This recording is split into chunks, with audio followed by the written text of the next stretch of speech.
यो बालकुमारीको आकाशे पुल, यो सानिमा ब्याङ्क, अनि यहाँ गोर्खु गोर्खु अरे यो फोटो छ, गाडी आफ्नो तालमा कुदिरहेछ।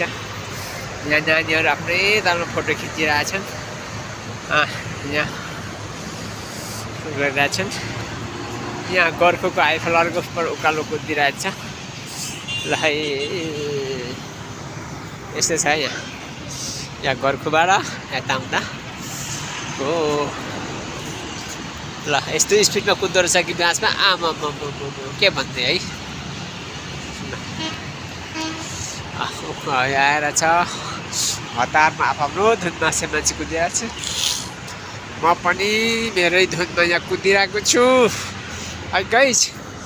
म चाहिँ पैदल हिँडेर तपाईँहरूलाई यो बाटो देखाउँदै यो पुलको सिँढी यसरी झर्नुपर्छ। कट्याक कट्याक कट्याक कट्याक कट्याक कट्याक क्रयाप क्रयाप क्रयाप गरेर मेरो जुत्ता नबज्दो रहेछ हौ। यत्रो जुत्ता बजेन भने त हिँडेको आवाज पनि आउँथ्यो, मजा नहुँदो रहेछ। क्रयाप क्रयाप क्रयाप क्रयाप गर्नु पऱ्यो। यो जाडोमा घाम लागेको बेला कति मिठो घाम तापङ लागिरहेछ। ल है गाइस,